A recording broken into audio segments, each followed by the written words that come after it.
Craig High. He promises the grace of Christ in every situation. Here on WRCX, Channel 40. Good morning and happy Easter to you. We all know what this is. It's a cross. It is a very, very beautiful symbol of faith, and it's very popular these days. It is worn from hardcore rap stars to ballers and shot callers. But you know what? There was a time when the cross was not so popular. As a matter of fact, it was cruel. I want to take you back to that time and tell you about the purpose of the cross then and now. We're going to be talking about the cross before and after. I hope you'll enjoy it. He was a heroic victor purchasing our reconciliation. A criminal sentenced to crucifixion would first be paraded through the town, surrounded by 4 Roman soldiers and led by a centurion. As he is marched to the place of execution, he would be stripped of all his clothing and put to an open shame. Now, as I'm talking about this, I want you to consider the sacrifice of Christ. The criminal was not made to carry the entire cross, as we often see on movies about crucifixion. No, actually, they only carried that 6-foot cross beam, which weighed approximately 75 pounds. That would later be attached to a stationary vertical post in the place of execution. Around the neck of this criminal would be hung a 12-inch by 24-inch placard declaring his crime. And when the spectacle finally came to a halt at the place of crucifixion, the executioner would lay the crossbeam behind the condemned prisoner and bring him down quickly by grasping his arm and pulling him backward. As soon as he fell, the crossbeam was then fitted under the back of his neck, and on each side of him, soldiers quickly knelt on the inside of his elbows. Once begun, the matter was done quickly and efficiently. With his right hand, the executioner would probe the prisoner's wrist to find that hollow spot. And when he found it, he would take one of those square-cut iron nails from his teeth and hold it directly behind where the so-called lifeline ends. How appropriate.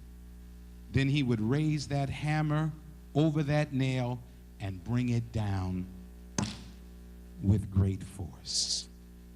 2 soldiers grab each side of that cross beam and they lift. As they pull up, they drag that body by the wrists. And when they reach the upright stake, the 4 of them would lift that cross beam higher and higher until the condemned's feet were dangling off the ground.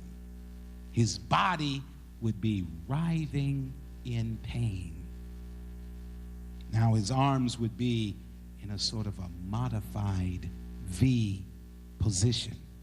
And immediately the condemned would become aware of 2 unendurable circumstances. The first is that the pain in his wrists is beyond bearing. Muscle cramps knotted his forearms, his upper arms, and the pads of his shoulder. The second circumstance is that his pectoral muscles on the sides of his chest, major and minor, would be temporarily paralyzed. This would induce in him an involuntary panic. Why? Because although he would find that he could draw air into his lungs, he would be powerless to exhale. Excruciating pain stabbed that dead weight body as it hung on unbending nails. And have you ever heard that word excruciating before? Ever used it before? The word comes from the Latin ex crucis, literally out of or out from the cross. It is used to describe the pain of hanging on a cross. Each movement would cause the nails to cut deeper into the flesh and bone, tendons and raw muscle. Fever would invariably set in, inflaming the wounds and creating an insatiable thirst.